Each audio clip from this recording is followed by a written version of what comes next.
Hear ye from North Augusta. This is your hometown road trip with the host, Brandon Dawson. Woo! What's going on, guys? We're here in North Augusta. We got a lot to do today, so let's go ahead and get to it. The CSRA is full of interesting people. We need to get together and love each other this way. Places. Hello! And activities. Are you guys gonna, pull me out of the water if I go straight in? Now I'm hitting the road to share them with you. Look at this view. I know, you can't beat it. I mean, you just cannot beat it. And I promise, Are you ready? they're worth the drive.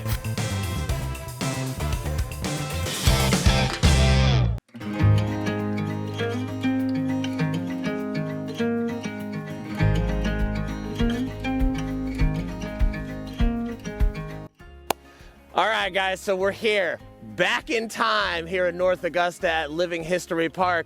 And if you can't tell what's going on behind me right now, a lot of really cool things happening right now. First and foremost, I just want you to give me the rundown. What is Living History Park? Living History Park is 1735 to 1785. We've tried to recreate how life was during the colonial era. Now, how long has this been here and what made you guys decide to do this? We started it 32 years ago. Wow. It was a dump. This was a city dump, and we had found some graves at Riverview Park, which was a Revolutionary War soldier. Found out he was locally, state, and nationally significant, and so we had a South Carolina historical marker built. And people came up to me and they said, there was nothing ever happened here, no revolution, nothing. It was always the Civil War. And I said, there was another war before that. Oh, wow. And they said, oh, that was always a northern thing. Well, it wasn't. A lot of the revolution was fought right in this area. Oh, wow. And so when people come here, what do you hope people take away from coming out of this area? It's not a dump anymore. Like now this is really going back in time. So when people come here and they walk around, what do you hope they get from it? First of all, learning how life was, the hardships. And it was funny, we had an event last weekend. I saw very few cell phones, very few kids, no kids on cell phones. They were down here, they were enjoying it, they were partaking of the activities and things to do, and they were learning, and they were enjoying themselves. And let's talk about that. I know you guys do a bunch of events here, but let's talk about some that you do. Okay, the main event we did was last weekend in October. It's our third weekend in October every year, and that was 32 years. Our next one is Christmas in the Backcountry, and it's a Saturday after Thanksgiving. And we also have Father Christmas here, and we also do Christmas for the Birds, where the kids make ornaments to give back to nature. Now, are people able to just come here on their own? Do they have to get tickets to get in? When people come out here, what are they supposed to do? All our events are free, okay? I'd rather have one child take away something from this park than charge them anything. And so they come out here, and during the week it's open from 9 to 5, all weekend and everything, unless we have it rented for a private event, a wedding or something like that.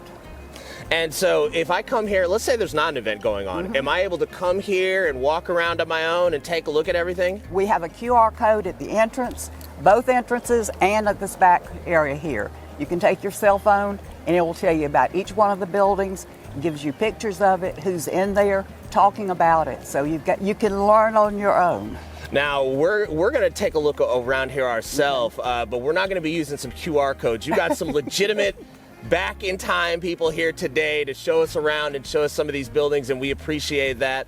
In your opinion, what's the energy like here? And, when you come here, what's the feeling that you get when you come here and you're just around all this history?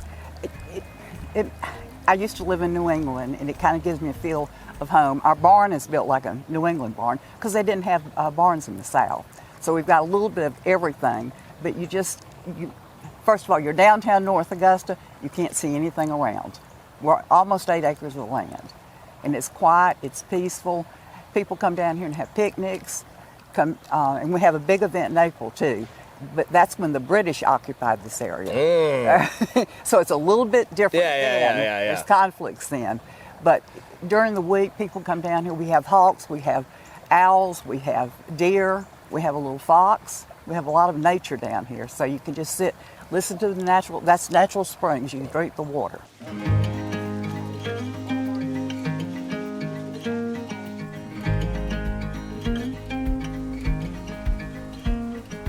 All right, so I'm here with Cheryl right now. Cheryl is the owner of the Sweet Shop. That's correct. Excellent. Okay, so Cheryl, give me an idea about where we're at right now, about this building, a little bit about the history, and what people would do in here. So this would be the first building that was constructed because of its importance. It was held, church services were held here, as well as town meetings. So when someone came to town, they would bring the latest news, maybe the latest gossip, which was also shared in the tavern. But we built this building with federal funding.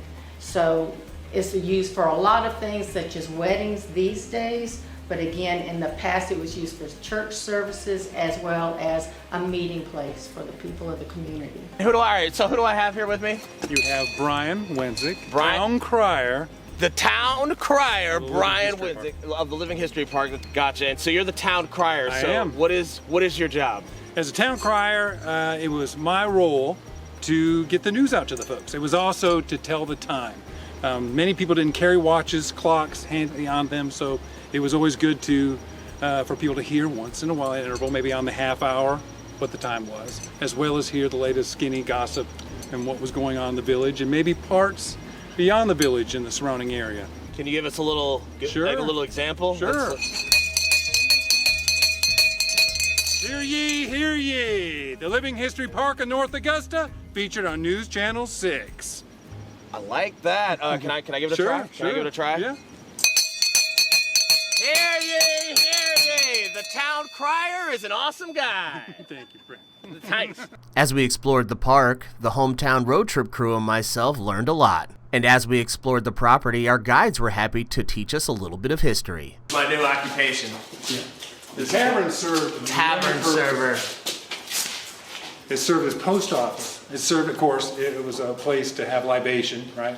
But it was also a meeting place to catch up with friends. What was the latest news? Because those who were traveling would probably come here first to become hydrated, whatever, have their drinks, but then they would pass on the news and the gossip of the area. But it was also the post office. It was a very central hub to the life of the community.